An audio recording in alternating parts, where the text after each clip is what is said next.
계속 켜놓은.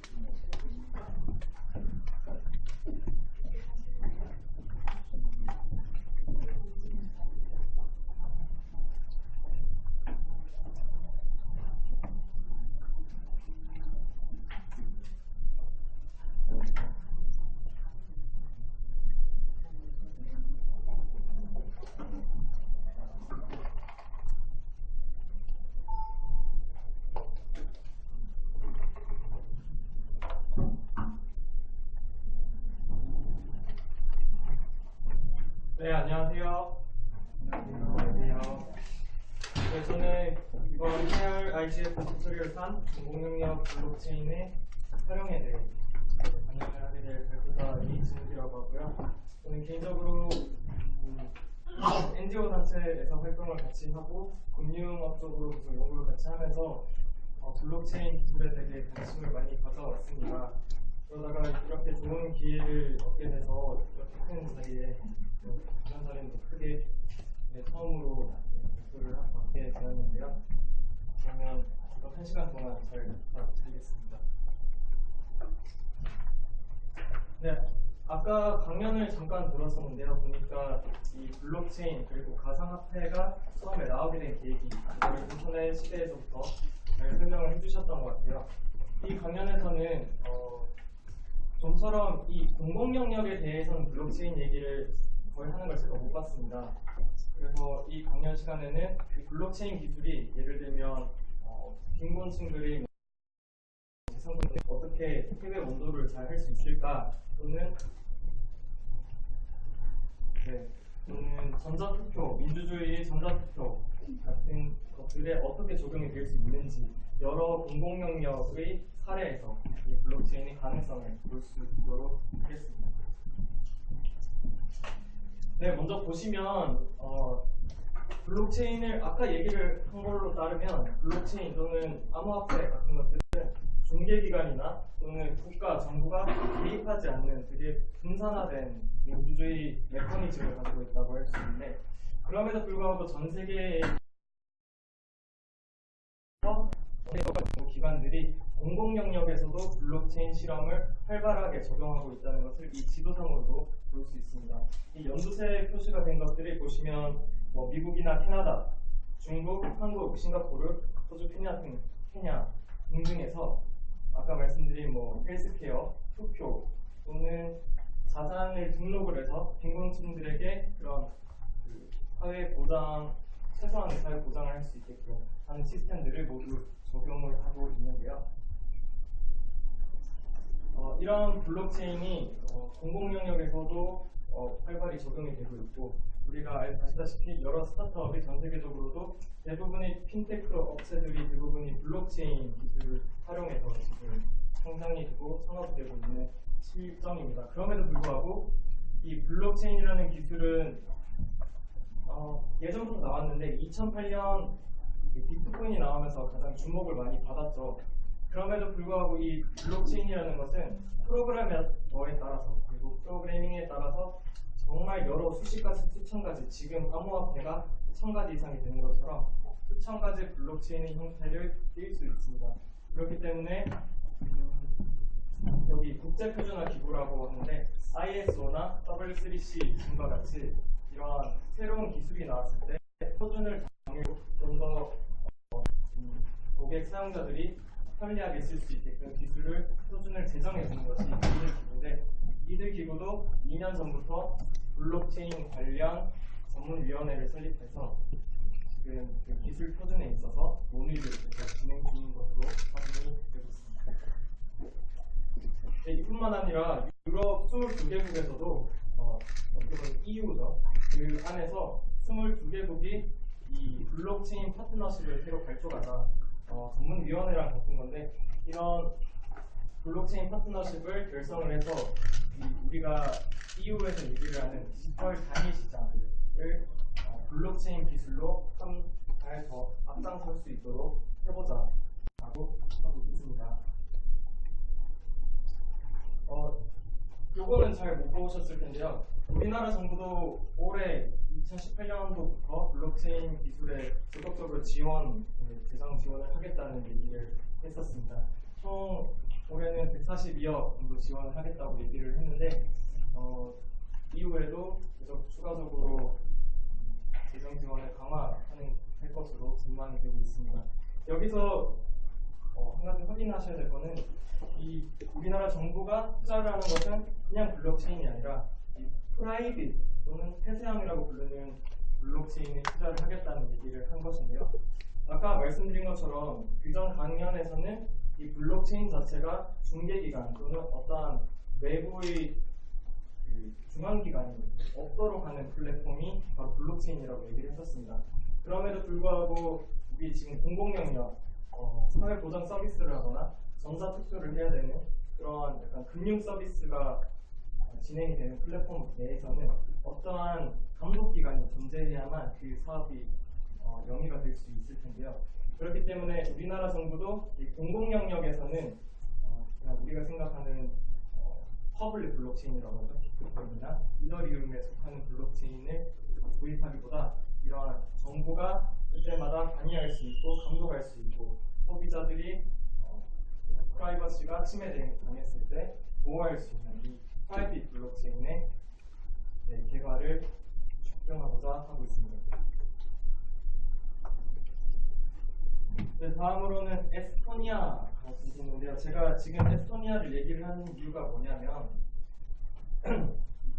블록체인 기술을 가장 선도적으로 도입한 대표 국가가 바로 이 에스토니아이기 때문입니다. 에스토니아는 90년대 전까지만 해도 구소련이 연방 아래에 있었던 약소국에 속하던 유럽 국가였는데요. 이 국가는 소련 연방이 해체가 되면서 97년도에 어떻게 보면 강제 독립을 당하게 됩니다. 이때 에스토니아의 관료들은 우리가 이렇게 인구도 100만 명에 불과하고 영토도 일본의 10분의 1밖에 안 되는데 그럼에도 불구하고 이러한 러시아에 대적하고 다른 국가에 대등하게 우리가 발전할 수 있는 건 무엇일까라고 생각을 하다가 가장 큰 목표를 우리는 전자정부, 전자국가를 구현하겠다는 목표를 내비치게 됩니다. 이에 따라서 그때부터 90년대 후반부터 여기 보시면 모든 공공 서비스들을 세금 서비스도 또는 투표도 우리가 지금 직접 공기소에 가서 투표를 하는데 여기에서는 직접 디바이스로 휴대폰으로 전자투표를 할 수 있습니다.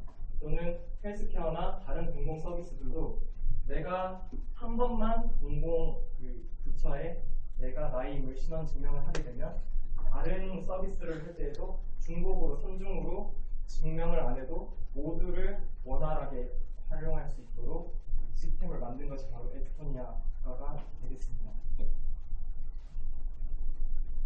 에스토니아는 이렇게 할 수 있었던 배경에는 바로 여기에 얘기를 하는 엑스로더라는 프로그램과 그 옆에 그것을 보완해주는 KSI라는 블록체인 기술이 있습니다.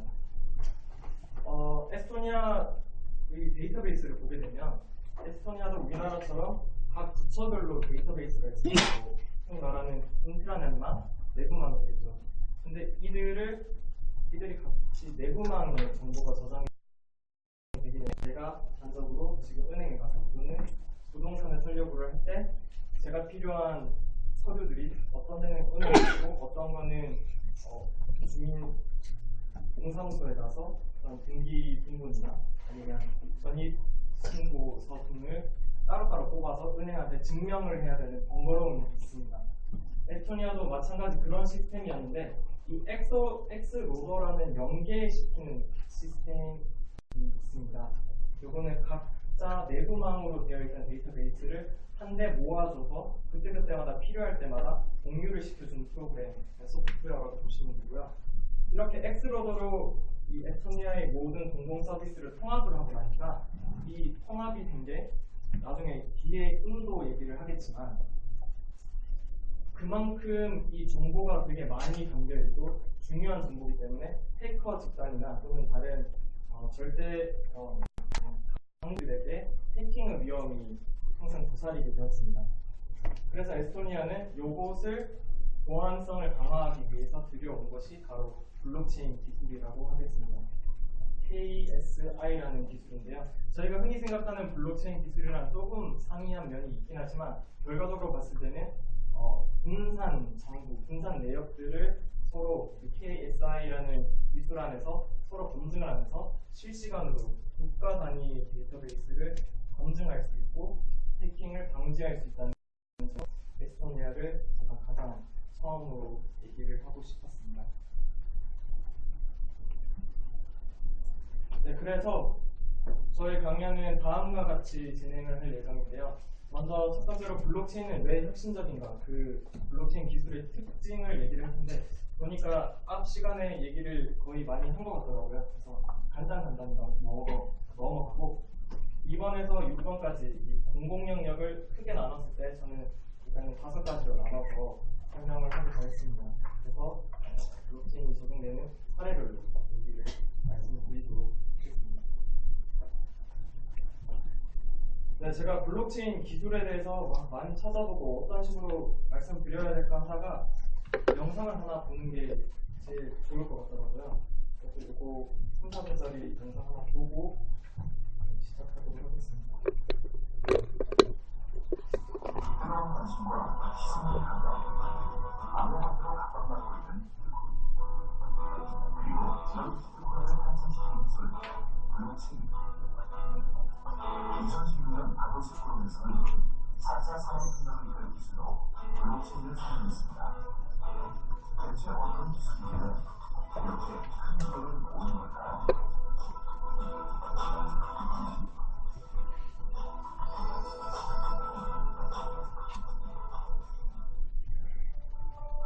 비트코인은 거래 내용을 여러 이용자의 컴퓨터에 분산해 저장합니다.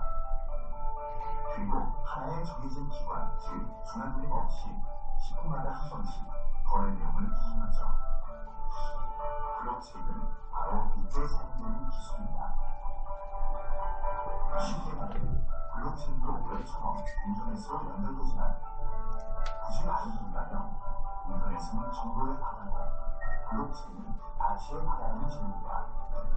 그리고 이런 가치 있는 정보를 넣은 블록을 연결하는 것이 블록체인의 기본 기술입니다. 단순히 정보를 연결하는 건데 도대체 어떤 면이 힘이 쓰는 것일까요? 블록체인의 블록에는 사람이나 컴퓨터의 다중 운전을 받은 정보만 넣을 수 있기 때문에 신뢰할 수 있는 정보만 블록에 쌓이게 됩니다.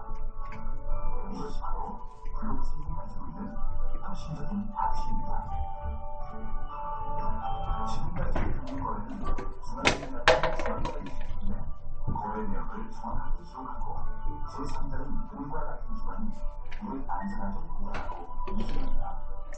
하지만 블록체인 기술을 이용하면 제3자를 통하지 않고도 인증과 거래를 투명하게 합니다. 블록체인은 거래 데이터를 블록에 담아 암호화하여 사용자 모두가 함께 저장하고 거래가 필요한 경우에 이 내용을 서로 비교해서 똑같은 경우에만 인정합니다. 거래가 성립되려면 과단성상이 인정해야 하기 때문에 누군가가 이 내용을 조작하려고 한다면 절반 이상은 모두 바꿔놔야 합니다. 하지만 전세계 사용자 과단수를 확인하는 것은 사실상 불가능합니다. 때문에 이 같은 완벽한 보안성과 거래 내용이 공개되는 투명성이 블록체인의 가장 큰 특징으로 꼽힙니다.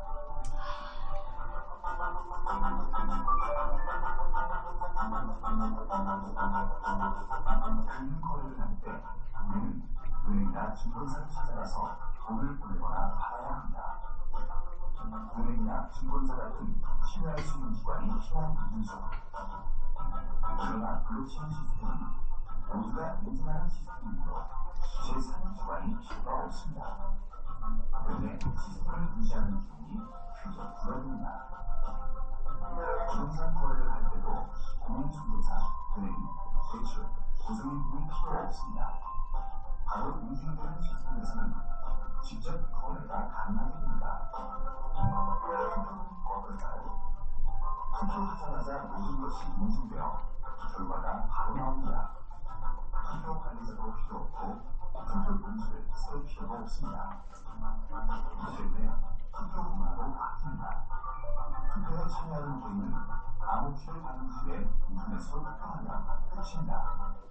빠르고 안전하고 정확하게 진행되기만 아니라 투표 비용 또한 낮아지기 때문에 직접 멈출 수 있다 아니시죠? 해운과 한만 업도로 확인해 볼까요? 블록체인을 이용해 정보를 유기적으로 교환하면 화물이나 선박 교환을 실시간으로 추적할 수 있게 되어 원하는 정보를 바로 얻을 수 있게 됩니다.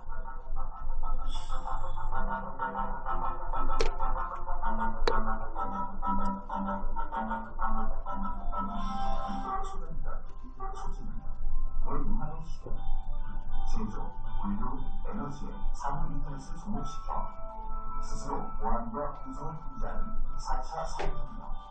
이런 4차 산업혁명을 이끌어가는 기술로 주목받는 블록체인. 완벽에 가까운 보안과 인공지능 기술이 만나 새롭게 태어난 블록체인 생태계는 우리의 삶을 얼마나 바꿔놓을까요?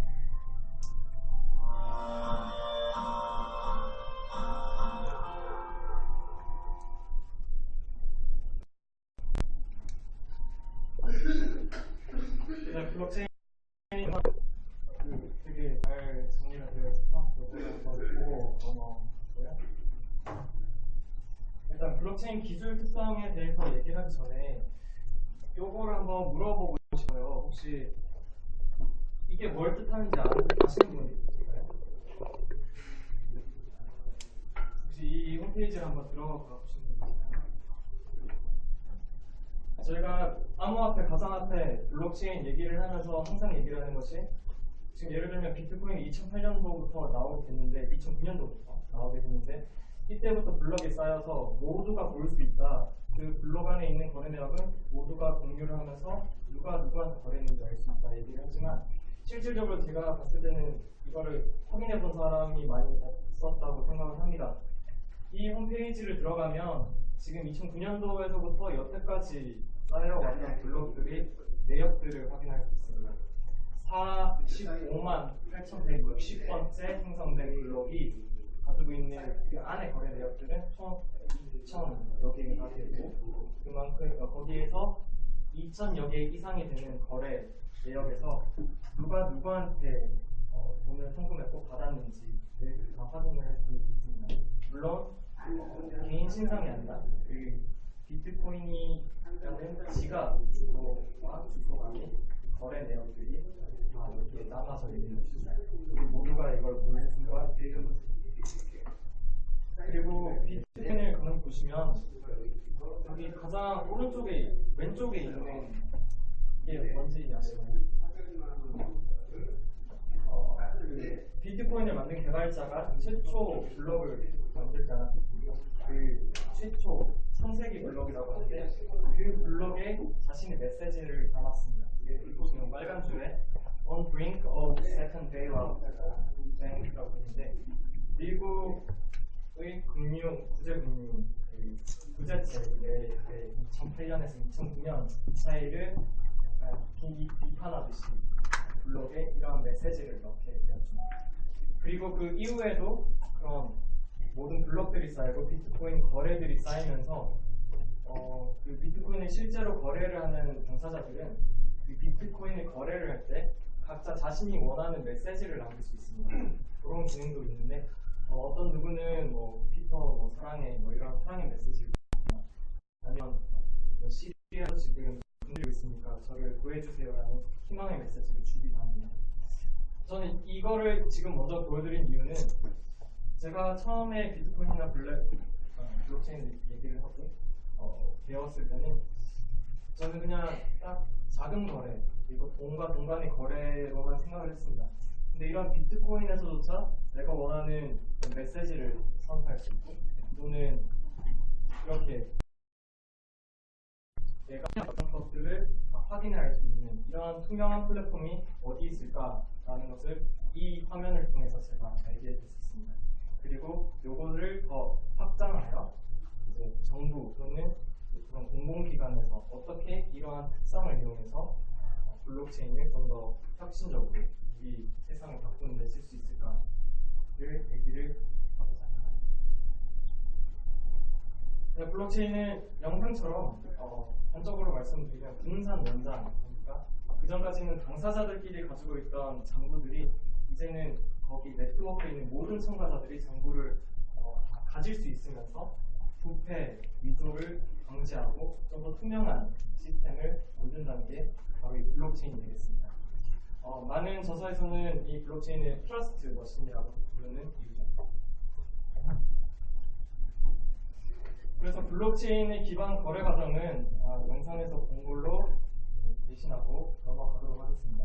여기서 가장 큰 장점은 P2P, 그러니까 개인과 개인 간의 거래를 할 수 있기 때문에 그 중간에 중앙기관 또는 국가나 공공기관이 있을 필요가 없다는 블록체인이 특성이 되겠는데요. 이 특성에 대해서는 제가 추후적으로 계속 보완해서 설명을 하겠습니다. 네, 블록체인 기술 특성을 보면 크게 네 가지로 나눌 수 있는데요. 블록체인이 모든 사람한테 정보를 공개하기 때문에 프라이버시가 침해되는 거 아니냐라고 얘기를 하시는 분들이 상당히 많습니다.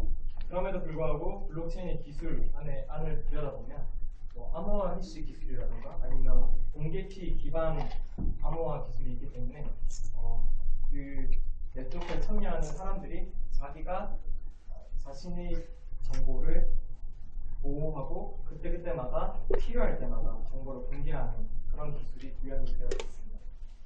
또한 정보가 같이 공유가 되기 때문에 아까 말씀드린 것처럼 모든 블록들이 처음에 최초 생성 때부터 추적이 가능하고 이에 따라서 위조가 불가능해지게 됩니다. 그리고 앞선 강연에서 보니까 스마트 계약에 대해서도 되게 직관적으로 설명을 잘 해주셨더라고요. 그런 비트코인이 단순한 작은 거래에서 더 나아가서 이게 다 모든 것이 소프트웨어 기반이기 때문에 코딩을 통해서 내가 예를 들면 너가 며칠까지 12시까지 돈을 얼마큼 입력을 하게 되면 송금을 하게 되면 나는 이러이러한 거를 집행하겠다. 그래서 너희한테 증명서 같은 걸 주겠다라는 걸 코딩을 하게 되면 실시간으로 그 모든 행정 절차들이 자동화되게 되는 것이 바로 블록체인의 특성이라고 할 수 있습니다. 저는 그 중에서도 이 보안성과 투명성을 동시에 가져갈 수 있다는 것이 모순되지만 그만큼 핵심적인 이유라고 할 수 있습니다. 네, 블록체인의 주요 기능인데요. 좀 더 쉽게 말씀을 드리자면 블록체인이 아까 얘기한 것처럼 돈을 디지털화했어요. 근데 지금은 더 나아가서 돈뿐만 아니라 내가 나의 주민등록증 정보들, 신원들 또는 내가 가지고 있는 부동산의 소유권들 그런 것들을 모든 것들을 디지털할 수 있다는 것이 장점이 되고요. 그리고 이 디지털화된 것을 이제 자산으로 여겨서 그 자산을 거래할 수 있다는 게 두 번째 기능이 되겠습니다. 세 번째로는 그러한 모든 자산 거래나 지적재산권, 부동산 등의 자산 거래나 또는 자금 거래 등등을 모두 스마트 컨트랙트, 스마트 계약을 통해서 자동적으로 내가 원하는 조건이 있으면 미리 입력을 해서 모든 거래 비용, 행정 비용을 획기적으로 감축할 수 있다는 것이 세 번째 기능이자 특징입니다. 그에 따른 기대 효과가 바로 저것들이고요. 단적으로 얘기를 하면 모든 정보가 디지털화되게끔 해주는 것이 저는 블록체인이라고 생각을 합니다. 다음은 블록체인 유형인데요. 제가 지난 강연을 들으니까 대부분은 이 퍼블릭 블록체인에 대해서 얘기를 많이 했던 것 같아요. 흔히 생각하는 비트코인이나 이더리움에 대한 얘기를 많이 했던 것 같은데 저는 오히려 이 강연은 프라이빗이나 컨소시엄 블록체인에 좀 초점이 맞춰 있다고 생각을 합니다. 일단 퍼블릭과 프라이빗을 이렇게 나누는 이유는 우리가 비트코인 거래를 해요. 그 거래를 통해서 이더리움 거래를 통해서 새로운 서비스를 도입을 하게 되는데요. 여러 많은 스타트업이 이 퍼블릭 블록체인을 이용해서 서비스를 제공하기도 해요. 하지만 아까 말씀을 드린 것처럼 퍼블릭 블록체인 안에서는 중개기관이 없고 중앙기관이 없어요. 그러니까 감독할 사람도 없고 규제할 사람도 없죠. 그러다 보니 이 퍼블릭 블록체인 안에서 예를 들어서 어떠한 거래 당사자들이 사기를 당하거나 아니면 코딩적으로 내가 프로그래밍을 해놨는데 법적으로는 보호를 받을 수가 없었어. 이게 프로그래밍 상으로는 내가 돈을 주는 게 맞지만 이 법적으로 따졌을 때는 이게 내가 이렇게 거래를 하는 거는 잘못됐어 라고 판단을 할 때 아무도 구제해 줄 사람이 없다는 거죠. 그런 것을 주목을 하고 여러 전 세계 스타트업과 각국 정부들은 이것을 어떤 특정 주체들에 대해서는 어떤 권한을 차등적으로 부여할 수 있게 해주고 그리고 부여할 수 있게 해주고 때에 따라서는 권한을 주고 말고 할 수 있는 그런 시스템을 따로 만들어 보자 라고 했던 것이 이 퍼블릭이 아닌 프라이빗이나 컨소시엄이 되겠습니다. 아까 영상으로도 보셨듯이 국제 해운이나 물류에도 쓰인다고 하고 금융권에도 쓰인다고 했는데 지금 그쪽에서 하고 있는 모든 블록체인들은 오히려 프라이빗, 컨소시엄 블록체인입니다. 왜냐하면 금융권에 있어서 예를 들어 금융법이 바뀔 수도 있고 또는 금융권의 소비자들이 요구가 바뀔 수 있기 때문에 그때그때마다 그 블록체인도 업데이트를 시켜줘야 되고 또는 거기에 따라서 규제를 따로 해줘야 되는데 퍼블릭에서는 아무도 그 블록체인을 변동시킬 수 없기 때문입니다. 그래서 사례를 얘기를 할 때 대부분은 프라이빗이나 컨소시엄 측면을 얘기를 한다고 보시면 됩니다. 아까 그 권한에 대해서 말씀하셨는데요. 네. 구체적으로 어떤 권한? 예를 들면 이런 게 있어요. 블록체인 안에서 누가 거래 내역을 입력하는 노드들이 있고 사용자들이 있을 거고 또는 단적으로 금융 분야를 얘기를 하겠습니다. 지금 글로벌 스타트업이나 금융권 은행들이 하고 있는 것이 R3V라는 컨소시엄을 만들어서 따로 블록체인을 만들고 있고요. 이들이 금융권에 적합한 블록체인 따로 만드는 이유는 업데이트를 해야 될 권리도 필요하고 또는 소비자 같은 경우에는 자기 개인 정보들을 올리는데 그 개인 정보들을 은행들 또는 중개기관들은 그 정보들을 봐야 될 겁니다. 하지만 소비자와 소비자가 있을 때 다른 소비자가 자신의 주소가 어디고 어디에 살고 어떤 거래 내역을 가지고 있고 자금을 가지고 있는지까지는 알 필요가 없을 겁니다. 그런 것들을 필요한 수준까지 설정을 하고 자기 감독기관 또는 은행들한테는 자기도 필요한 수준까지 열어두는 그런 모든 메커니즘을 설정을 해야 되기 때문에 이 프라이빗 블록체인이 따로 개발을 합니다. 하나만 더 물어볼까요? 아까 그 얘기 중에도 만약에 어떤 거래를 했는데 그게 블록체인 통해서 거래를 했는데 그게 만약에 불법적인 일이었다. 그럼 거기에서는 규제 방안이 없다. 이런 식으로 일단 넘어가면서 얘기를 하셨는데 네, 일단 비트코인 거래 예를 들어 암호화폐 거래상에서 거기서 그거 자체가 불법적인 게 있을 거라고는 저는 생각을 안 하는데 그 네트워크 상에서. 하지만 예를 들면 마약상 거래라든가 또는 무기 밀매를 해서 그 약간 불법적으로 모은 자금에 대해서 이걸 서로 송금한 거래가 있다. 그거를 직접적으로 적발한 사례도 있고요. FBI에서 실크 로드라는 사이트 운영하는 암시장 밀거래사가 있었는데 그 자가 비트코인으로 항상 암거래를 했었습니다. 근데 그 거래 내역을 밝혀내서 FBI가 그 사람을 잡기도 했습니다. 근데 여기에서 그 비트코인 거래만으로 어떻게 잡았냐? 왜냐하면 익명성이 보장되는 게 블록체인이 하지 않았냐 할 수 있을 텐데 예를 들면 이런 겁니다. 블록체인 안에서 비트코인을 거래를 했어. 예를 들면 마약을 살 때 돈을 이렇게 주게 되는데 또 나중에 돈을 벌 때는 받게 되겠죠. 그 받아서 자기가 돈을 현금화 시킬 텐데 예를 들어 달러로 현금을 시키든지 그럼 그 현금화 시킬 때 그때 그 디바이스의 IP 주소라든가 아니면 자신이 가지고 있던 그런 계좌, 은행 계좌들이 연계가 되어 있기 때문에 그걸로 잡힙니다. 만약에 비트코인 거래로만 했었으면 잡히지는 않았거든요.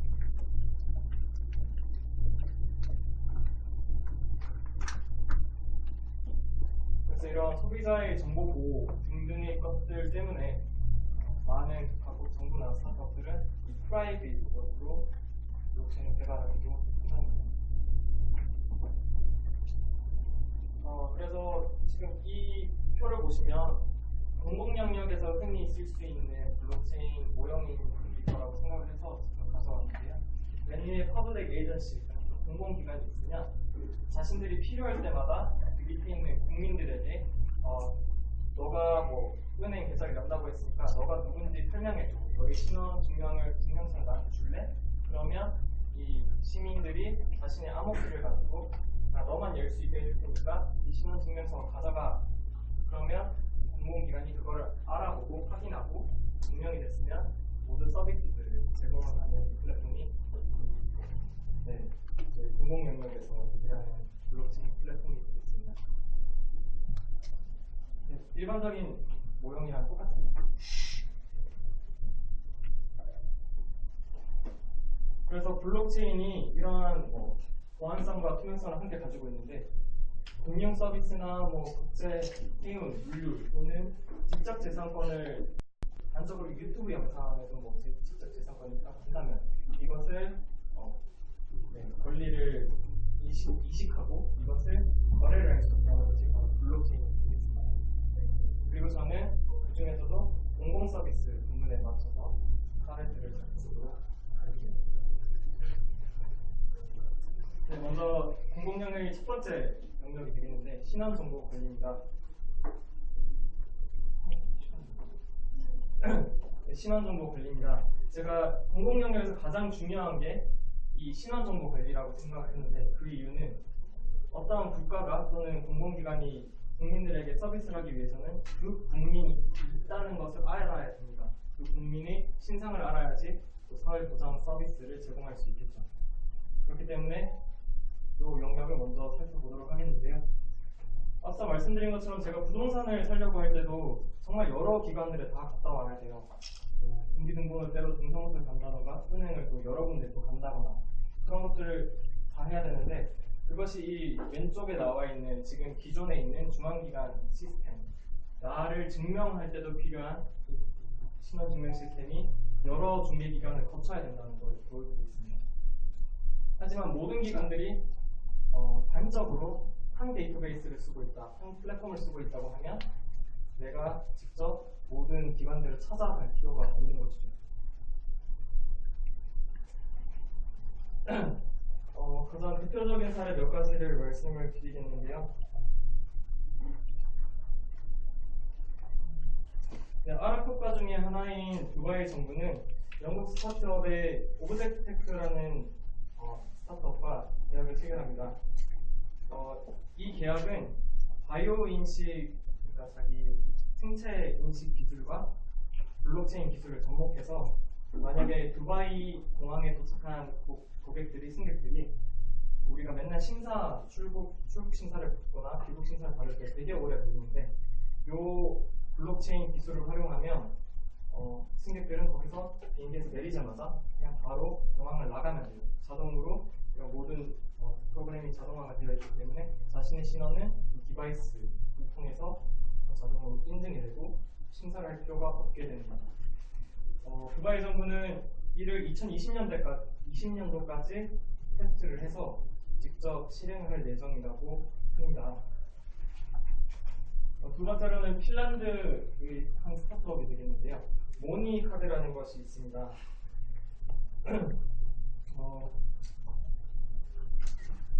모니카드라는 것이 있습니다. 우리나라에도 예멘에 난민들이 왔듯이 전 세계 특히 유럽에는 정말 수많은 난민들이 존재하고 있는데요, 살고 있는데요. 그 난민들은 자기 국가에서 살기가 힘들어서 유럽에 왔음에도 불구하고 자신이 신원을 증명할 수 없기 때문에 어떠한 가장 기초적인 사회보장 서비스도 받지 못하고 있습니다. 이를 핀란드의 한 스타트업은 너희들이 직접적인 공적 신분증은 없다고 하더라도 내가 블록체인을 통해서 니들이 있다는 것을 증명을 해줄게 라는 플랫폼을 만들고 이 플랫폼을 토대로 여러 서비스, 금융 서비스까지 지원을 할 수 있는 그런 플랫폼을 구상을 하게 되었죠. 이뿐만 아니라 ID 2020이라는 프로젝트가 있습니다. 이는 UN 차원에서 지금 실행하고 있는 것들이고요. 엑센추어나 마이크로소프트 많이들 들어보셨을 텐데 이들 기업들이 IT 기업들이 실행하고자 하는 것은 모든 난민들 또는 핍박받고 있는 뭐 정치적 망명자들을 포함해서 이러한 보호받지 못하고 있는 빈곤층들에게 공적 신분증을 낼 수 없어도 디지털 신분증을 내므로써 이분들에게 먼저 물자를 제공을 하거나 또는 의료 서비스 등등을 제공할 수 있게 2020년대까지 블록체인 관련 기술을 완성하고 30년까지 이러한 빈곤층들을 없애겠다는 것이 이들의 큰 목표가 됐습니다. 네, 다음 사례는 인도의 아다하르라는 사례인데요. 네, 인도에서는 2014년도부터 본격적으로 세계 최대의 그 디지털 인증 프로젝트를 시행을 하고 있어요. 여기 보시면 아다하르라는 건데 기존에 인도에서는 출생 신고가 거의 50% 정도밖에 안 돼요. 그러니까 절반 이상이 자기가 살고 있다는 것조차 증명이 못 되고 그렇게 따라서 학교에 들어가거나 아니면 다른 의료 서비스를 받을 때에도 아무런 혜택을 받지 못한다는 단점이 있었어요. 그게 현실이었고 그렇기에 인도 정부에서는 2014년도부터 우리나라로 치면 주민등록증이라고 하는데 요거를 전자화시킨 카드예요. 이 카드를 통해서 그 국민들의 이름과 숫자, 생일, 주소, 지문 등등을 통째 정보까지 입력을 해놓은 프로젝트가 이 프로젝트라고 하겠습니다. 이 프로젝트를 통해서 지금까지 인도는 90% 이상의 인구들이 다 신원 증명을 할 수 있게 되었고 그만큼 학교 등의 공공 서비스도 다 누릴 수 있게 되었습니다. 근데 한 가지 문제점이 발생을 했는데요. 여기서 보시면 이 아다하르라는 그 데이터베이스 중앙 집중 시스템이 한번 털렸습니다. 해킹을 당해서 예를 들면 이 인도 인구가 11억 명 이상 되는데 이 11억 명 이상이 왓츠앱이라는 어플이 있어요. 우리나라로 따지면 카톡으로 500루피 팔려요. 500루피는 10,000원 정도라고요. 7,000원에서 8,000원을 주면 거기에 관련 모든 주민등록번호나 모든 신원들 다 얻을 수 있어요.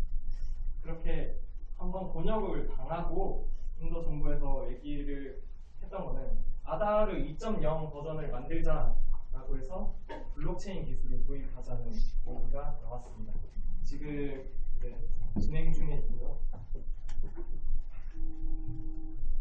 그만큼 이러한 국민들의 신원들, 신상들을 보관을 하는 데 있어서는 좀 더 블록체인 기술을 적용해야 되지 않을까라는 생각을 많이 들게 하던 사례였습니다. 다음은 금융 포용성이라고 하는데 말씀드린 것처럼 자신이 신원을 증명할 수 없기 때문에 수많은 빈곤층들이 최소한의 대출이나 또는 자금 지원을 받지 못하고 있습니다. 하지만 아까 말씀드린 것처럼 블록체인상 또는 네트워크의 안에서 신원만 보장이 되더라도 그들은 최소한의 금융 서비스를 누릴 수 있는데요. 예를 들면 아래에 보시는 마이크로머니나 또는 그 밑에 VIPI 등등의 스타트업들이 이러한 블록체인 플랫폼을 이용하고 있습니다. 필요하신 분들은 이 블록체인 코드를 올리는 데가 있어요. 프로그램을 올리는 데가 있는데 거기서 프로그램을 다운받고 설치하고 실행만 시키면 이 블록체인 플랫폼을 같이 돕고 있는 거라고 할 수 있습니다.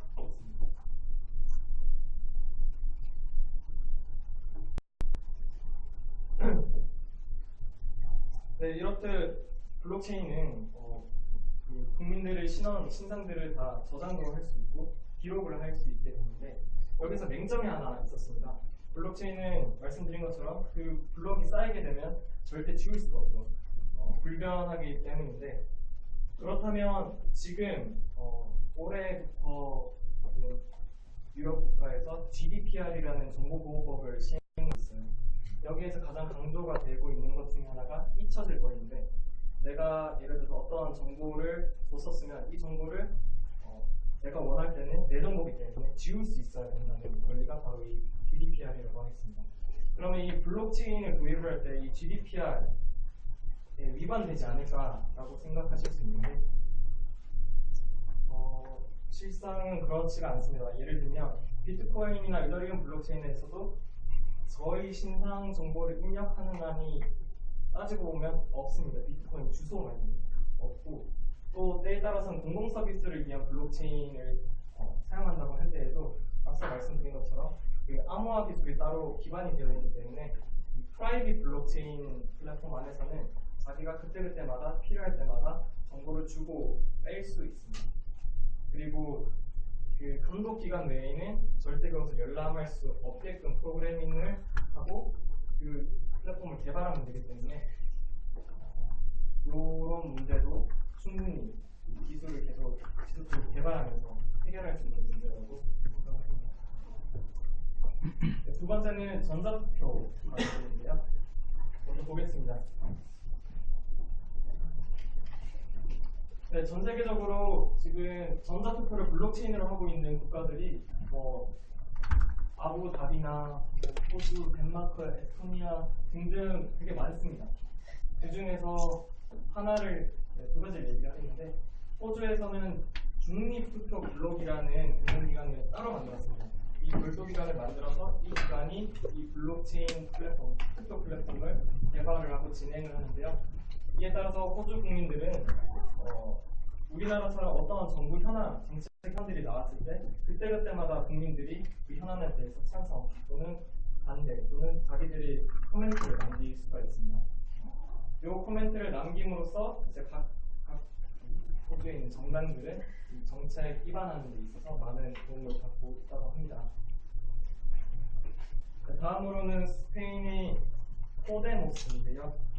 마찬가지로 이 스페인 정당은 2014년에 창당을 하게 됐는데도 지금 그 국가에서 두 번째로 큰 국가 정당이라고 하네요. 그 배경이 이제 모든 의사 결정들을 이 블록체인 전자투표를 통해서 실행을 하다 보니 되게 직접적이고 되게 빠른 신속한 의사 결정을 할 수 있어였고 국민들의 호응을 더 많이 얻을 수 있었기 때문이라고 합니다. 제가 이 사례를 보면서 생각을 했던 게 기존에도 지금 내가 지금 민원24나 국가 포털에 들어가서 내가 할 수 있는 모든 전자 기록을 하면 되는데 블록체인을 했다고 해서 뭐가 다르냐라는 생각을 저는 했었어요. 왜냐하면 이전에도 포털 투표 같은 경우에는 홈페이지로도 가능했으니까요.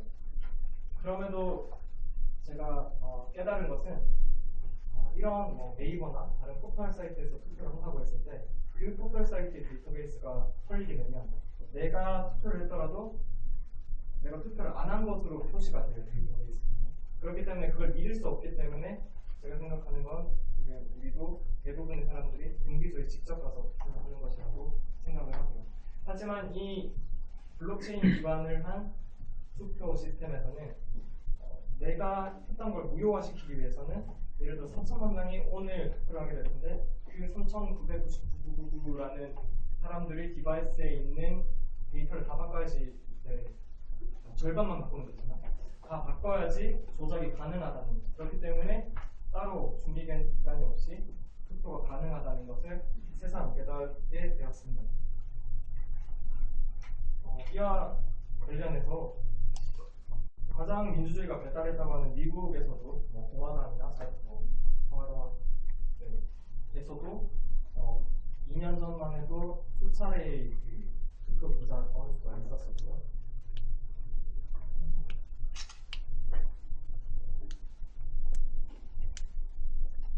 덴마크나 다른 국가에서도 수많은 투표 조작이 있었습니다. 우리나라로만 따져도 네이버의 댓글 같은 것들이 조작이 될 수 있는 걸 보면 얼마나 그 중앙 데이터베이스가 위험할 수 있는지 짐작을 할 수 있을 거라고 생각합니다.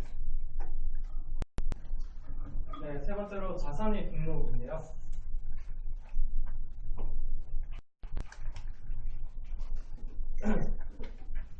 네, 그 빈공부, 특히 우리나라가 원조를 하게 되는 새 빈국의 경우에는 수많은 거의 50%가 된 이상으로 되는 걸로 알아요. 그럼 빈곤층들은 자기가 평생 80년, 50년 평생 자신의 토지에서 경작을 하면서 살아왔어도 예를 들어 쿠데타가 일어나서 또는 군부활 정권이 들어와서 그 토지 문서 내놔라, 그 문서 내 이름을 쓰겠다 해서 위조를 하면 그냥 바로 뺏겨요. 끝나요.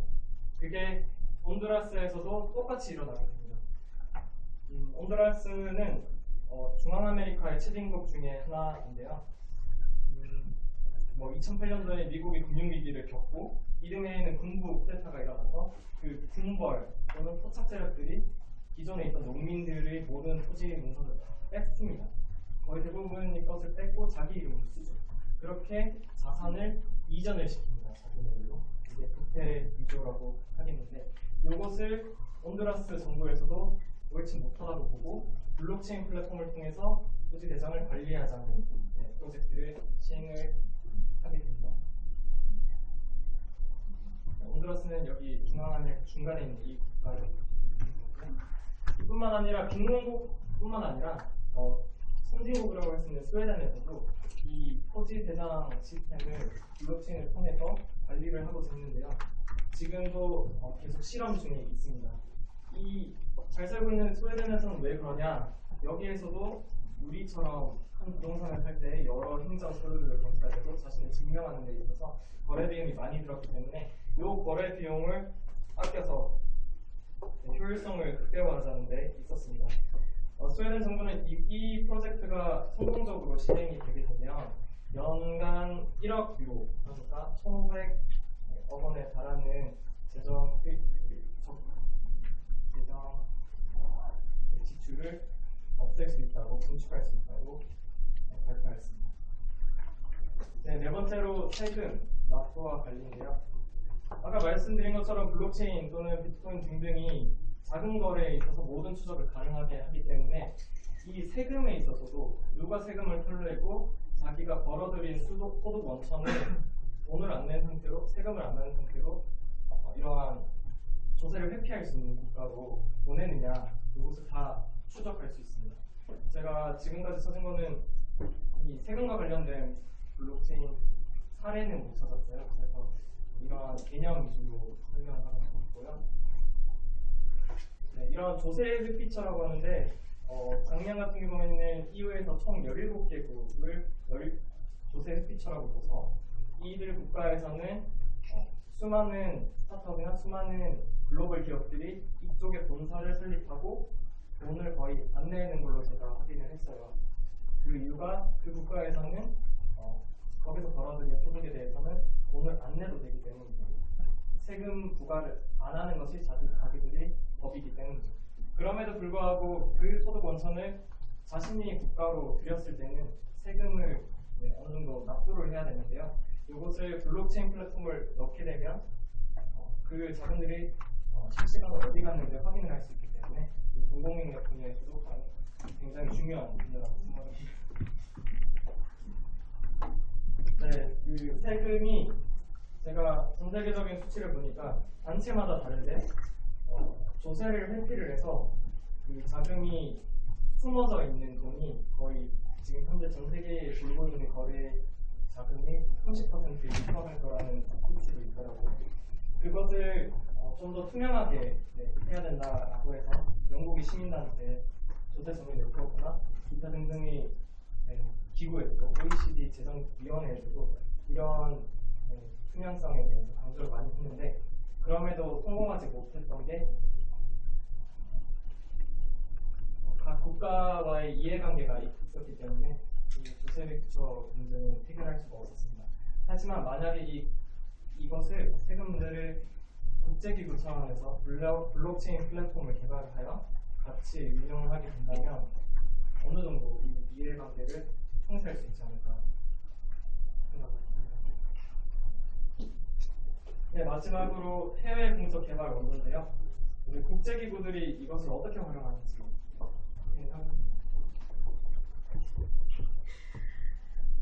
유엔의 산하기구인 세계식량계획이 한 가지 혁신적인 프로그램을 한 적이 있는데요. 요르단에 거주하는 시리아 난민이 총 1만 명 있습니다. 근데 그 10,000명의 난민들에게 식량을 나눠주고 돈을 나눠주고 이런 식으로 재정 지원을 해줘야 되는데 그 전까지 세계식량계획에서는 다음과 같은 프로세스를 거쳐서 그 사람들에게 식량을 배분을 해줬습니다. 세계식량계획은 은행을 거쳐서, 그리고 은행은 상인을 거쳐서 직접 현물을 사고 현물을 지원하는 형태로 많이 가는데, 이 과정에서 부패든지 또는 거래 비용으로 빠져나간 돈이 거의 30% 이상 된다는 기술에 말해주는데요.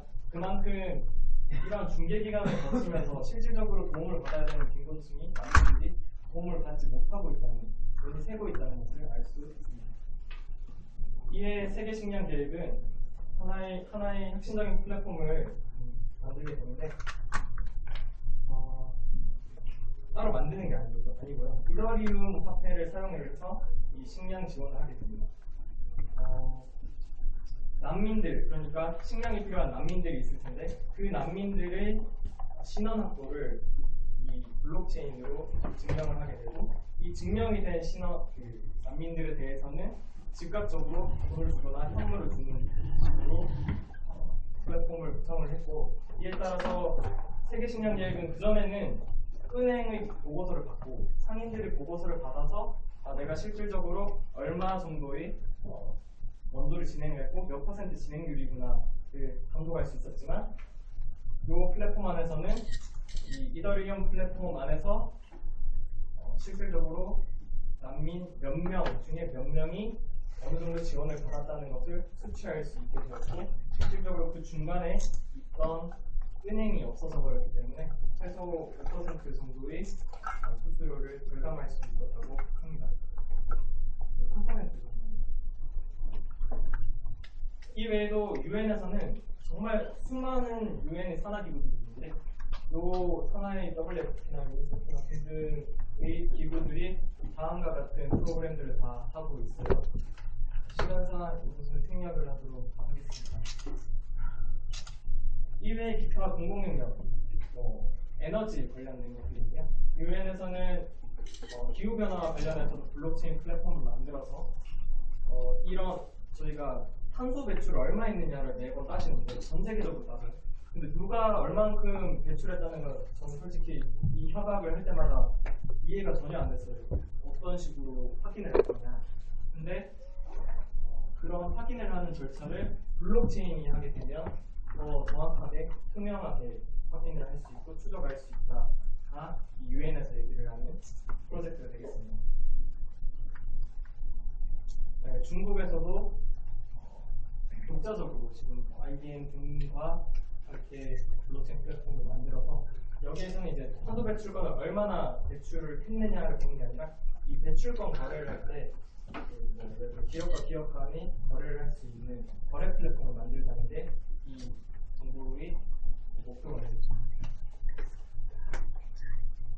그리고 이뿐만 아니라 우리가 주식시장을 들어가다 보면 에너지 관련된 펀드, 풍성에너지 펀드 등등이 있는데, 이것도 마찬가지로 기후변화에 대응하는 기후변화 풍성에너지에 지원할 수 있는 것을 블록체인 플랫폼으로 그런 것을 미파워에서 하고 있고요. 미국 뉴욕시는 이 에너지 거래에 있어서 한 가지 실험을 했답니다. 트랜잭티브 그리드라는 스타트업과 같이 하는데, 이 블록체인 스타트업은 개인과 개인 간의 거래를 할 수 있게끔 거래 플랫폼을 다음과 같이 만듭니다. 그럼 기존에는 우리나라처럼 예를 들어 전력거래소에 따로 전기를 내서 돈을 받는 방식을 취한다면, 이제 그럴 필요가 없고 수수료 없이 필요할 때마다 다른 사람에게 할 수 있는 것이 되겠습니다. 네, 헬스 100원 구매에서도 블록체인 그대로 사용되고요. 헬스 분야 같은 경우에는 아까 얘기한 것처럼 국민들 또는 사용자들의 신원 프라이버시 쪽이 되게 많이 강조가 되고 우려가 됩니다. 앞서 말씀드린 것처럼 이러한 신상들은 블록체인 내에서는 저장이 안 되게 할 수 있습니다. 구현할 수 있습니다. 실제로 비트코인에서도 나의 신상을 넣지도 않습니다. 그렇기 때문에 에토니아에서도 이러한 특성을 이용을 해서 이러한 신상들도 블록체인을 통해서 그때그때마다 제공을 해주고 체인 안에는 저장하지 않는 형식을 띄고 있습니다.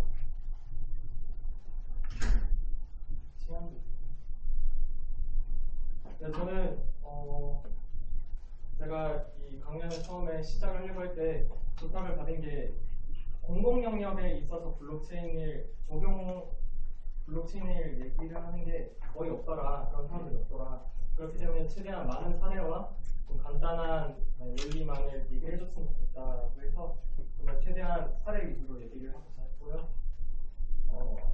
지금까지는 뭐 작년까지만 해도 우리나라에서도 전 세계적으로도 ICO라고 해서 가상화폐를 이제 만들어내고 돈을 벌고 우리는 100만 원에서 2천만 원 20배나 되는 경이로운 결과도 확인을 했었어요. 그만큼 주식 투자 초기에 되게 많은 초점이 가 있었다고 생각을 해요. 하지만 블록체인이라고 하면 동전이 양면이라고도 할 수 있는데 암호화폐와 블록체인이 있겠죠. 그럼에도 이 블록체인이 강점의 혁신성에 대해서는 많이 보지 못한 거 아닌가, 이것을 공공 영역에서 많이 보여드리고자 했습니다. 이런 공공 영역에서 블록체인이 시스템이 정착되게 되면 저는 이 정부, 각국 정부나 공공기관에서도 좀 더 높은 투명성과 효율성을 바탕으로 국민들의 개인정보도 보호할 수 있고 실질적으로 전자투표 시스템을 통해 민주주의, 진정한 민주주의도 실현할 수 있지 않을까라고 생각을 하면서 시간을 마치도록 하겠습니다. 들어주시면 감사합니다. 혹시 관련해서 기술적으로 질문을 해주시면. 네. 기술적인 건 아니고요. 네. 사례가 소스라고 너무 재밌었는데 아까 그 사람들이 있으시더라고요. 이제스 좀 보고 싶어서 그러는데 혹시 자료를 공유해 주시거나 아니면 저런 알 수 있게 도와주실 수는 없나요? 네. 일단은 제가 시간 마치고 말씀을 드리면 될 것 같고, 제가 알기로 이 자료들은 그 KRIGF에서 따로 PDF 자료를 가져가서 게시를 한다고 하거든요. 제가 어떤 형태인지는 모르겠지만 필요하시면 제가 개인적으로 연락을 해서 드리는 겁니다. 네, 저도 이 분야가 많이 분석을 해놓은 데가 없어요. 대부분 해외 자료이기 때문에. 그래서 제가 신뢰성을 좀 담보를 드리고자 출처를 다 남겨봤습니다.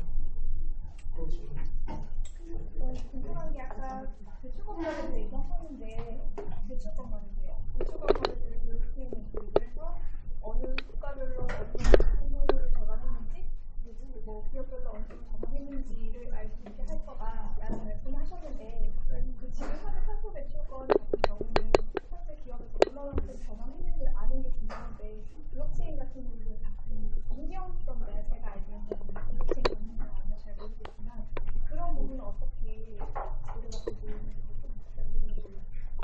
네, 그래서 아까 금융권 사례도 말씀을 드렸다시피 그렇기 때문에 익명성이 기존의 블록체인 특성이었기 때문에 헷갈릴 수 있는데 프라이빗 블록체인, 그러니까 프라이빗이 따로 있는 게 아니라 블록체인의 어떤 스타트업이 따로 만들어야 돼요. 이때 만들 때 너 하나만은 모든 걸 볼 수 있게 해줄게 라고 프로그램을 설정한대요. 그러니까 게임에서 운영자를 설정하는 것처럼 같아요. 그러면 예를 들면 각국 정부의 데이터베이스에서는 이 얘네들이 어떤 주체인지, 뭐 삼성인지 뭐 네이버인지 어떤 약간 정보인지를 다 확인을 할 수 있고, 그것은 그 프로그램을 만들 때 어떻게 설정하느냐에 따라 달립니다. 기후 변화와 관련해서 탄소 배출과에 관련해서는 아무래도 그런 것을 다 정부 차원에서 확인을 하지 않을까. 네. 공개부랑 정보 약간 궁금한데 일단은 퍼블릭 블록체인 같은 경우에는 이제 P2P를 사용하는 게 많잖아요. 언제 시작해요? 전세계 인구의 반을 회피하는 게 불가능하기 때문인데 이 정부기관 같은 경우에는 그 숫자가 정해져 있단 말이에요. 그래서 그 수많은 블록을 어떻게 만들어서 회피는 불가능해요? 불가능하게 만드는 게 네, 일단 간단히 말씀드리면 비트코인은 10분마다 블록이 형성이 돼요. 그 10분마다 형성이 되는 이유가 예를 들어 1억 명의 사용자가 같이 블록을 쌓기 때문에 이 시간이 오래 걸리고, 예를 들어 아까 말씀드린 것처럼 거래량이 한 블록이 7,000개나 있습니다. 그게 한 번에 쌓이려면 오래 걸리기 때문에 최대 10분으로 잡아내고, 예를 들면 저희가 금융권에서 또는 공공 영역에서도 서비스를 줄 때 저희는 바로 서비스를 받기 원하거든요. 예를 들면 주식 시장에서 나는 10분 전에 주식을 사고 팔았는데 10분 뒤에 팔리면 안 돼요. 그 전에 그게 다 내려가니까. 그거를 가능하게 하려면 비트코인 또는 퍼블릭 블록체인 1억 명 이상이 되는 사용자의 검증을 거칠 필요가 없고, 적어도 한 명이 아니더라도 뭐 예를 들어 10명 이상, 5명 이상만 되더라도 인증을 할 수 있게 한다면 기존에 있던 중앙정부의 데이터베이스, 예를 들면 외교부의 데이터베이스가 따로 있을 거예요. 그 데이터베이스 하나 터는 게 힘들까요? 아니면 그 중앙정부에 있는 과기부나 미래통합부나 그런 정부 부처들을 하나의 노드로 다 설정한 이 블록체인 네트워크를 해킹하는 게 쉬울까요? 제가 되게 많은 아이러니를 곤란을 겪었던 게 다 그 시장인데, 저도 그걸 이해하기 위해서 블록체인 노드를 거의 7번 만들었어요. 다 결과적으로 보니까 여기서도 말씀드린 것처럼 조금의 보안성이 떨어진다고 되어 있어요. 그럼에도 불구하고 다른 기존에 있는 중앙 집중시 관리 시스템보다는 훨씬 더 보안성이 충족된다는 걸 주셨습니다. 네, 마지막으로 전자투표 시스템에서 일반적으로 전자투표를 안 하고 대면 인증을 하는 이유가 본인 확인을 위해서인데, 블록체인을 쓰더라도 이제 사전에 투표일 사전에 지갑을 따로 세팅한다든가 하면은 기기 인증을 오해할 수 있는데, 보통 지금 현재 전자투표 시스템을 쓰는 쪽에서는 어떻게 그 사람의 본인 인증을 해결하고 있는지. 네, 말씀을 드리자면 일단 전자투표에 대해서 제가 제일 많이 못하고요. 그래서 실질적으로 어떻게 신원 증명을 할 건지에 대해서, 왜냐하면 블록체인에 있어서는 내가 직접적으로 신체 정보나 그런 걸로 직접적으로 보여주는 게 때문에 결과적으로는 디바이스로 증명하는 거거든요. 기술적으로 보면. 근데 그렇기 때문에 블록체인을 다루는 많은 개발자 기술자들도 이 디바이스를 털리게 되면 내가 털리는 거 아니냐라는 얘기도 하게 됩니다. 그거에 관해서 수많은 논의들 그리고 다른 기술들이 개발이 되고 있고, 그 중에 하나가 통체 인식까지 포함이 되는 거고요. 그거는 따로 찾아봐야 되거든요. 네, 블록체인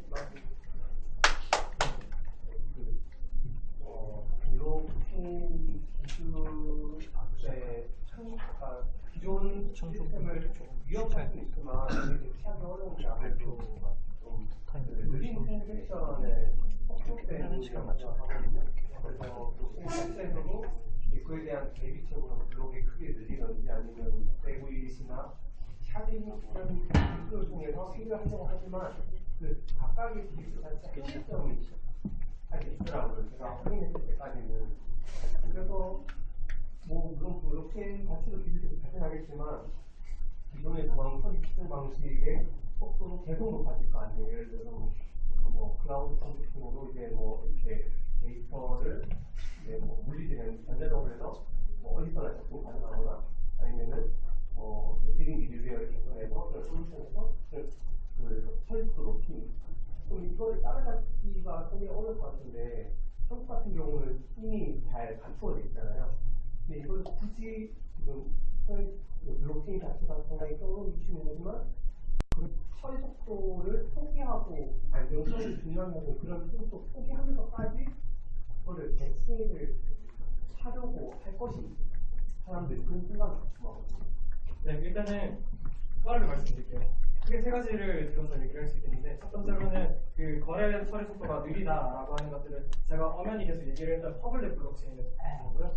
프라이빗 블록체인 같은 경우는 예를 들어서 뭐 국제 물류 같은 경우에 뭐 LG CNS도 또는 삼성 SDS도 관련된 중개 기관들 몇 개만 노드로 두고 블록체인을 만들겠다라고 하는 게 그런 플랫폼이 되겠습니다. 4-5개 기관이 예를 들어서 인증을 하게 되면 그 처리 속도가 그냥 저희가 느꼈을 때는 실시간입니다. 그리고 두 번째로는 보안성이라고 했는데, 처리 속도보다 보안성 그 자체가 정말 많이 중요합니다. 전자투표 같은 경우에도 거래 조작 사건이 엄청나게 많이 튕겨서 그거를 기업보다 새로 개선하고자 도입한 국가들이 상당히 많고요. 나머지 영역에 있어서도 신원 정보도 지금 인도에서 아다르가 얘기를 했다고 했죠. 아다르 프로젝트에서 지금 프로그래머들이 가서 자기 시험을 수십 개 만들 수 있습니다. 같이 포털 사이트 홈페이지 아이디를 수십 개 만들 수 있는 거죠. 그런 것들이 되게 중요하기 때문에, 그리고 사회의 의사결정에 있어서도 만약에 전자시스템으로 가게 된다면, 지금 계속 가고 있는 방향으로 가게 된다면 이런 블록체인 등을 통한 보안성이 되게 중요하기 때문에 지금 많이 대두되고 있지 않나.